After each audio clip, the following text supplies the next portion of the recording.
विधानसभा चुनाव 2023 का चुनावी शंखनाद हो चुका है। विधानसभा चुनाव को लेकर के तमाम राजनीतिक दल जमीन में सक्रिय हो गए हैं। वहीं मध्य प्रदेश में तीसरी ताकत माने जाने वाली गोंडवाना गणतंत्र पार्टी की क्या तैयारी है और 2003 के बाद से मध्य प्रदेश में गोंगपा का खादा लगातार सुन रहा है, तो 2023 में गोंडवाना क्या कमाल करने वाली है, ये इस बात को हम जानने के लिए गोंडवाना गणतंत्र पार्टी की प्रदेश संगठन मंत्री से बात करेंगे और जानेंगे कि गोंगपा किस मुद्दे पर, किस पैटर्न पर चुनाव लड़ेगी जिससे वो एक सत्ता में भागीदार बन सके या फिर उनके जो एमएलए है वो विधानसभा तक पहुंच सके। तो हमारे साथ हैं हरेंद्र सिंह मार्गो जी और हम इनसे बात करेंगे। आपका स्वागत है जी, थैंक यू। अब आप ये बताइए कि 2003 में आपका खाता खुला था, इसके बाद से आपका सन्नाटा जा रहा है 2018 तक। अब 23 में क्या उम्मीद करते हैं?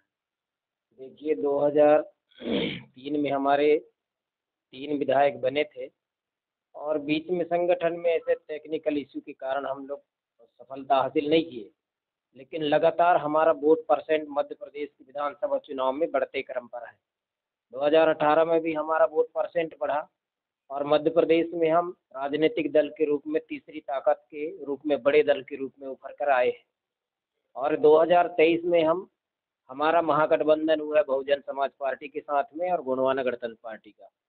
मध्य प्रदेश के 52 विधानसभा सीटों पर हम चुनाव लड़ेंगे गोंडवाना गणतंत्र पार्टी और 178 विधानसभा सीट पर बहुजन समाज पार्टी चुनाव लड़ेगी।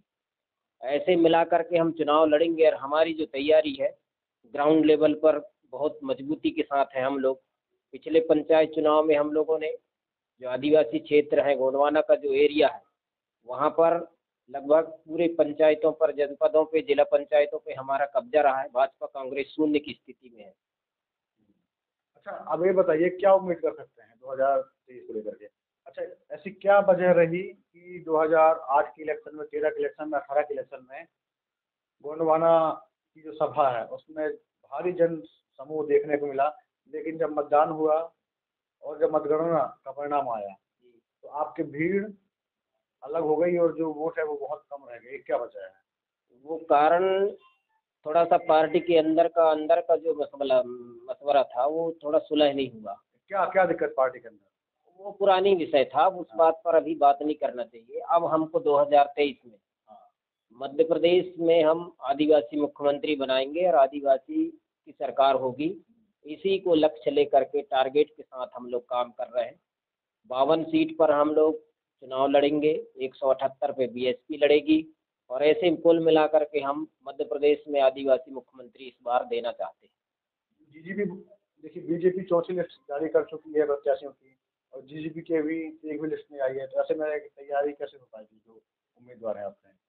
जी, क्या है, अभी हमारे स्क्रीनिंग कमेटी की बैठक हुई है और केंद्रीय चुनाव समिति की लगभग तैयारी है। लिस्ट हम 2 दिन के अंदर जारी कर देंगे और जिन संभावित प्रत्याशी को हम चुनाव लड़ाना चाहते हैं वो सभी संभावित प्रत्याशी हमारे, उनको इशारा हो चुका है, वो अपने अपने विधानसभा क्षेत्र में ग्राउंड लेवल पर काम जारी है। अच्छा, एक बात और आती है कि कोई कहता है कि जीजीपी बीजेपी का बी टीम है, कोई कहता है कांग्रेस का बी टीम है, कुछ लोग कहते हैं कि वो कटवा एक समीकरण बनाते बिगाड़ते हैं। तो क्या सच्चाई है इसमें?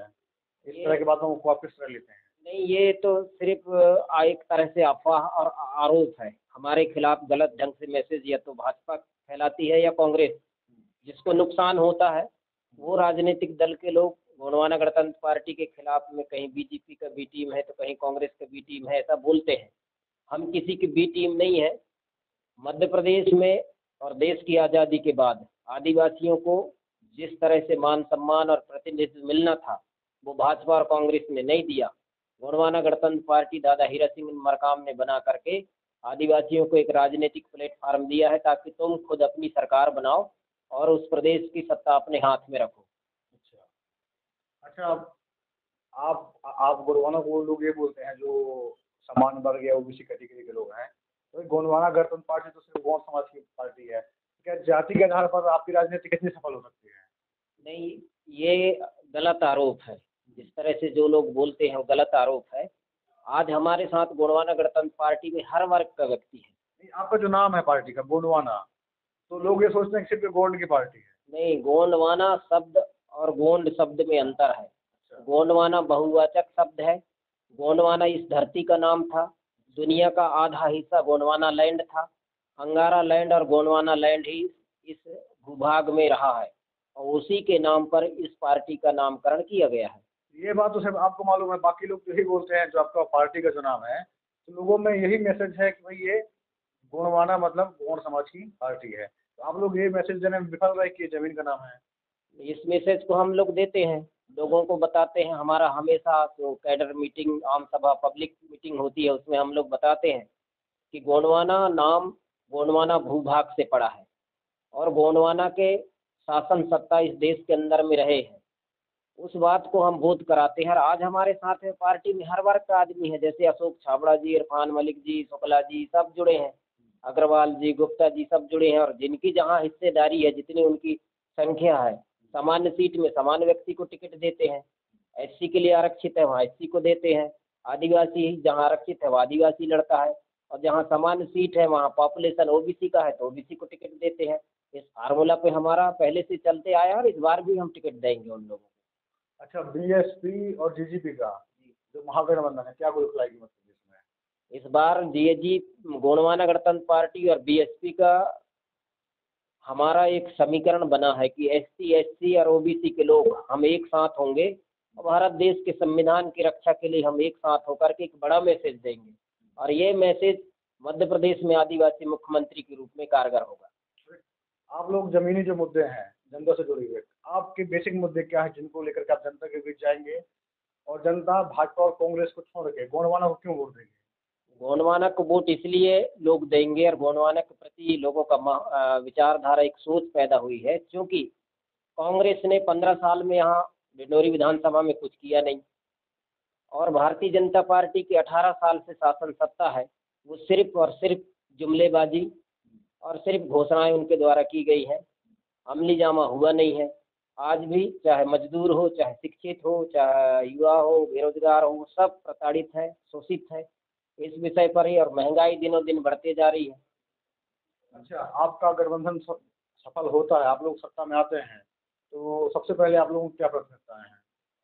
हम लोग यदि सत्ता में आते हैं, आदिवासी मुख्यमंत्री मध्य प्रदेश में यदि बनता है गोंडवाना गणतंत्र पार्टी और बीएसपी के नेतृत्व में, तो हम लोग सबसे पहले जहाँ जो पिछड़ा वर्ग है, उस पिछड़ापन के शिकार जो जिले हैं उन पर हम लोग विकास के एक नया आयाम लेके आएंगे। और क्या क्या लेके आएंगे उसको बताइए आप। देखिए, आज आज़ादी के बाद से भी यहाँ पर हमारे डिंडोरी जिले के अंदर में मेडिकल कॉलेज नहीं है, ठीक है ना, एग्रीकल्चर महाविद्यालय नहीं है, इंजीनियरिंग महाविद्यालय नहीं है। यहाँ से 150, 200 किलोमीटर, 300 किलोमीटर, 500 किलोमीटर में यहाँ के छात्र छात्राएं वहाँ जा कर के अध्ययन करते हैं। यहाँ रोजगार के साधन नहीं है। हमारे जिले से लगभग, डिंडोरी विधानसभा से बता रहा हूँ, 2 लाख से ऊपर लोग आज भी पलायन की स्थिति में है। हम उनके लिए एक रोजगार का नया साधन उपलब्ध कराएंगे। और आज मनरेगा में जो लगभग 200 या 300 की दर पर मजदूरी भुगतान है, गोंडवाना गणतंत्र पार्टी की सरकार आएगी तो 500 रुपये के मजदूरी दर बढ़ाया जाएगा। महंगाई के स्तर पर आज सबका मैनिफेस्टो लॉन्च हो गया नहीं हुआ है? हमारा मैनिफेस्टो तैयार है। क्या है? 5 बिंदु बताइए। अभी लॉन्च नहीं किया आप लोगों ने? नहीं, अभी लॉन्च नहीं किए हैं। जिस दिन हमारे प्रत्याशियों के टिकट ओपन होंगे, नाम तय हो जाएगा, उसके बाद से क्या सौगात दे रहे हैं मतदाता को इस बार जनता को? मध्य प्रदेश की जनता को सौगात देंगे। जैसे बड़े स्तर पर मध्य प्रदेश की जनता, गोंडवाना की सरकार बनती है तो जो टोल टैक्स लगता है हाईवे पर, वो टोल टैक्स मध्य प्रदेश के वाहनों से नहीं लिया जाएगा, ठीक है ना। दूसरी चीज़, मध्य प्रदेश में रोजगार के अवसर बढ़ाएंगे और मध्य प्रदेश में जनजातीय क्षेत्र में 24 दिसंबर 1994 को भूरिया कमेटी का जो पेशा एक्ट है उसे लागू किया जाएगा, ठीक है ना। और जिन आदिवासी क्षेत्रों में मेडिकल कॉलेज, महाविद्यालय, इंजीनियरिंग महाविद्यालय ये तमाम नहीं खुले हैं, वो खोला जाएगा। इस तरह के हमारे। आप ये बताइए, आप विधानसभा चुनाव लड़ रहे हैं क्या? इस बार हमारे हाईकमान के द्वारा ऐसा आश्वस्त किया गया है कि डिंडोरी विधानसभा का चुनाव आप लड़ेंगे और उसी तर्ज पर मेरी पूरी तैयारी है। क्या तैयारी है आपकी? मैं अभी तक के 275 मतदान केंद्रों पे संपर्क कर चुका हूं और हमारे पूरे कार्यकर्ता जोनल सेक्टर सब तैयार हैं।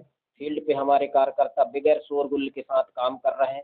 बूथ स्तर पर प्रत्येक बूथ में वन बूथ और 50 यूथ की तैयारी चल रही है। अच्छा, बीजेपी कांग्रेस जैसे बड़ी पार्टियों के धन बल से कैसे लड़ेंगे आप?